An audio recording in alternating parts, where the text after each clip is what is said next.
I want to start week 2 of our Falling for Pride series today. I approximate this message to be 18 minutes and 4 seconds from right now. We're going to talk about pride, and we're going to talk about how pride works in our lives and how we can combat it. To some extent, we're going to talk about kind of a prescription for the diagnosis that maybe we gave ourselves of falling for pride last week. But before we do that, I want to tell you a little story about my own pride. I haven't told this story in a few years, so if the details seem a little different to any of you who have maybe heard it before, that is not intentional. I'm just trying to remember it to the best of my ability. And I don't think I've ever told it to Risen Church, so few of you would have heard this, but I think it's a pretty good way to start this conversation today. A few summers ago, my family had the opportunity to go to the beach together. We stayed in this condominium complex that had a private pool. And one night, my wife and I were feeling adventurous, It was like, why? I don't want to just sit in here and watch TV tonight. Let's go out to the pool. We had babysitters. My parents were there taking care of the kids. And so we went out, and as we walked to the pool, we noticed a sign that read, "No swimming after dark." But there was nobody around to enforce the rule. And we kind of thought like, well, what's the worst that could happen? I mean, somebody might come along and say, please get out of the pool. And we'll say, okay, no problem. But it didn't exactly, I don't know if we really nailed it on what was worst case scenario, because someone did come to the pool but they did not ask us to get out. Someone came along, but didn't seem to be bothered whatsoever by our presence. Once Megan and I were in the middle of the pool, a family of raccoons surrounded us on all sides and started drinking the pool water from every side. The pool was lit up from the inside, but around it was kind of dark, so we didn't even know they were coming until they were illuminated. Their faces were illuminated in blue by the light from within the pool. We shouted at them. I threw a boogie board at them. I splashed water at them. None of that bothered them whatsoever, because this is their pool after dark. Why shouldn't you swim after dark? Because the pool belongs to the raccoons after dark. Eventually, I decided we're just going to have to get out of this pool and run like the devil is chasing us. And I encouraged my wife. I said, we'll be fine. I didn't know if we would both be fine. I just knew that I didn't have to outrun the raccoons. I just had to outrun her. And don't judge me right now, okay? On the other side of your screen, don't judge me for this. Somebody has to take care of our sweet little babies at home, okay? Somebody has to get back to this, get back to them rabies free. And if it had to be me, then it had to be me. We got out. We made it back. We are still, I think, rabies free. But I tell you that story today for a few reasons. For starters, it reminds me of a simpler time. A time when we weren't afraid of global pandemics and a crashing stock market and elderly people in the supermarket with bandanas over their face like they're there to rob the joint. No, we were scared of simpler things like over-friendly creatures of the night. And I think that's nice. It's just a nice thing to remember the way things once were. The other reason that I tell you the story, though, is because it is a story of a time when my wife, also me, but more her, really, really fell for pride. We did not want to follow the rules, and instead we insisted that we knew exactly what was best for everyone at the pool that night. Now, this is maybe kind of a funny picture of what falling for pride can look like in our lives. I'm sure you've got similar stories, times that you didn't listen to conventional wisdom or common sense or just the wisdom or advice of others, and maybe you got yourself into dumb situations, right? But a lot of times the stakes are higher than this. A lot of times whenever we fall for pride in our lives, we don't end up in a sitcom. We end up falling for pride in ways that damage our relationships, damage our own ego, our own insecurities are preyed upon. We end up falling for pride in ways that hurt our career, maybe, or hurt other people.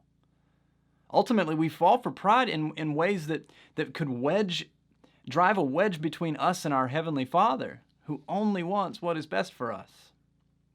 In my last message, I offered a few questions that you could ask to kind of diagnose yourself for when we might be falling for pride. And I'll give you a little hint. At least one of those questions, probably all three, you'd have to answer yes in at least some area of your life. I certainly do.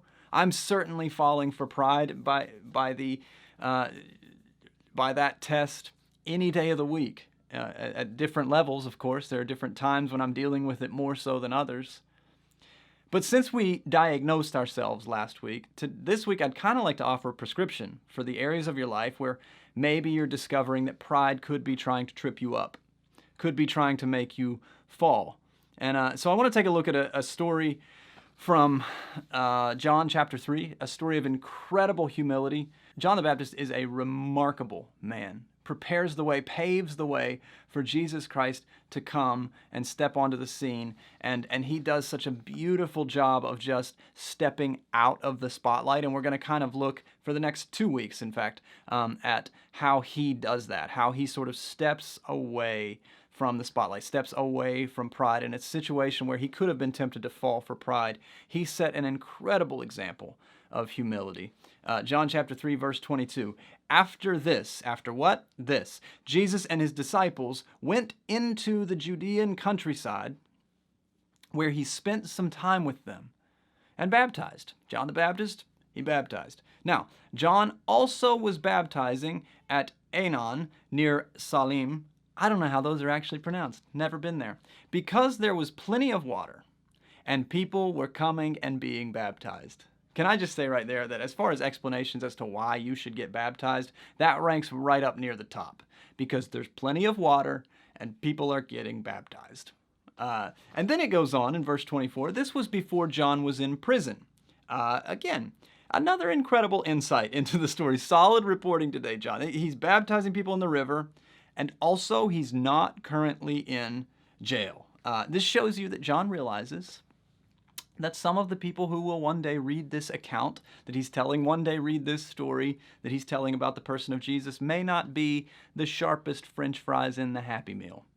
But he makes it really, really obvious for us. In verse 25, he says, an argument developed between some of John's disciples and a certain Jew over the matter of ceremonial washing, about washing your hands and up to your elbows and keeping ceremonially clean, an argument that doesn't seem too far out in left field for us these days. We can kind of relate to that kind of argument possibly right now. Verse 26, they came to John and said to him, Rabbi, that man who was with you on the other side of the Jordan, he's talking about Jesus because John had baptized Jesus, the one you testified about, look, he's baptizing and everyone is going to him. So here we've got the potential for a turf war, right? This guy is doing our thing near our place, and it kind of looks like he might be doing it better than we are. Like more people are going to him than to us. Now, this is before social media, where pride found its truest mate. It may have even been before rap battles. We don't know if there was a rap battle here. But this is how vanity and jealousy and pride played out in the first century Middle East. They said, he's doing our thing near the place where we do our thing, and he might even be doing it better than us. At least he's getting more attention than we are. What are we going to do about that? It's a perfect setup for someone to have a very prideful reaction. It's a perfect setup for someone's vanity to be attacked, for someone's pride to be attacked, for someone's self-worth to be attacked. What are we going to do? And John is the one who gives us the prescription to keep his disciples from falling for pride. In a sense, he's the one who holds up a sign who says, don't go to the pool after dark. Trust me on this one. And he gives us two things. I'm going to offer you two things to remember whenever you notice yourself falling for pride. If you've diagnosed yourself as potentially falling for pride last week and you'd like the prescription, I think John offers two really, really good insights. Verse 27, to this he replied, a person can only receive what is given them from heaven. The first point I'd like for you to offer you, for us to consider from John's wisdom here, to fight against pride, he essentially tells his disciples, remember that God gives everything good. If that guy over there is baptizing and it's going well for him, and he has some sort of special gift from heaven to teach well and people are drawn to him, well, if it's good, it's from God. So why would we fight against it? That means a couple of things for us who are trying really hard not to fall for pride in our lives. On the one hand, ignoring the reality that God gives everything good leads to arrogance. Ignoring that He's the one who gives the good gifts, ignoring that He's the one who does the blessing, leads us to arrogance. If we really accept this to be true, then our bragging of ourselves and self-promotion and arrogance are just ridiculous. It's us taking credit for what God has given us, for the gifts that God has given to us. When we ignore this reality, we stop being grateful and start being prideful. If you gave me a 1990 Ford Escort in mint condition because you felt sorry for me, and I immediately took this car from you, and then I went to social media and I started posting sexy selfies of me laying on the roof of it, and I started rolling down the windows and driving through town playing, I whip my hair back and forth, I whip my hair. All the while I'm bragging about how dope my new car is and how dope I am for owning it. And I never even mention your role. I never even mention the pivotal, extremely important detail of the story that I would have never had if you didn't give it to me to begin with. You'd think that was pretty weird, right? I mean, you might even think twice the next time you stumble upon a killer ride like that and are looking for somebody to give it to. You might start thinking differently about who you bless and how you bless them. That's what happens on one hand when we ignore that God gives everything good. We start to want to take the credit for everything good in us instead of giving God the credit for everything good. And on the other hand, ignoring this reality when it comes to other people, it leads to jealousy. I mean, if we truly accept that God gives everything good, then jealousy and envy are just damaging to our mental health and to our relationships. They're a complete waste of time. I mean, God has plenty of good to go around. Getting jealous doesn't make sense. He's got plenty of Ford Escorts to give out. I got to get away from that example. That's not a very good example. But he has plenty of good to go around. But when we forget that good things come from Him, who has plenty, we end up embarrassing ourselves. We end up in the toxic position of hating other people because good things are happening to them. How ridiculous. But that's what it does. It leads us to jealousy. And John is trying to protect his disciples and maybe us from that. He says, don't forget, everything good comes from God. So you'll take a huge step towards stabilizing yourself from falling for pride if you can remember that all of the good things come from Him. Verse 28, you yourselves can testify that I said this, and this is John's second point on this. I am not the Messiah, but am sent ahead of Him. The second thing that I think John does really, really well to teach us how to avoid falling for pride is he teaches, remember, you are important, but not that important. Right? This is kind of at the heart of the gospel. I mean, God has invited us to participate with Him in the restoration and the redemption of all things. He is loving all people. He is blessing all people. He is extending grace and mercy to all people. And He's invited us to participate with Him in that work. And if we don't, guess what? He'll still do it. You're important, but not that important. He's been doing this for thousands of years before you got here.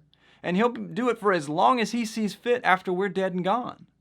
What John is reminding his disciples of here is something that we would all do well to remind ourselves and our friends and our family and our fans and our followers as often as possible. That you would say this to yourself and that you would also say this to your friends about yourself. I am not the point. Would you say that out loud with me right where you're at on the other side of this screen, whether you're watching on your TV or your phone or you're sitting somewhere that would be really awkward for you to do it? Do it anyways. Just make everybody around you feel uncomfortable. I am not the point. You matter. You are loved. You are important. And all of that is true because you are not the point. All of those things are true because Jesus is the point. And that's what John is trying to remind his disciples of. Did you not hear what I said? I said I'm not the Messiah. I said I'm not Him. I pointed to Him. Look at Him. For me, this relieves a lot of pressure. It kind of makes a lot of what I do and say feel kind of embarrassing. I mean, when I remember that I am loved and favored and blessed by God, and that He has invited me to participate in what He's been doing for thousands of years, and I also remember that He's going to keep doing it after I'm gone, I start to look at everything in my life very differently. See, this makes me want to talk differently. It makes me want to treat people differently. It makes my self-promotion feel less necessary and more ridiculous. It makes my arrogance seem crazy. It makes my jealousy of others seem petty and misplaced. I hope you're willing to apply these reminders to your daily life this week. When you start to feel jealous or angry or bitter towards other people, pause for a moment and remind yourself, I am loved. They are loved because we are not the point. Jesus is. When you start to feel like somebody you needs to hear how amazing you are, just pause for just a second and remind yourself, if anything about me is amazing, that's because God is amazing. Maybe I should give Him the credit for that in this situation. Maybe He's the one who has given me a 1990 Ford Escort, and I should make sure everybody knows that He's given out Escorts, not that I'm awesome for having one. I should make sure God gets the credit for the good that He has done in my life. And if you don't think the scriptures are correct on this, and that your brand of pride is the right kind of pride, and this is all about the wrong kind of pride, and you prefer to just move forward like you don't need any wisdom from the scriptures or from Jesus or from John or from any help from an outside source that might have some wisdom to share, and maybe you'd prefer to think I am responsible for how well I'm doing. Well, the only thing I would say to that is, good luck with the raccoons.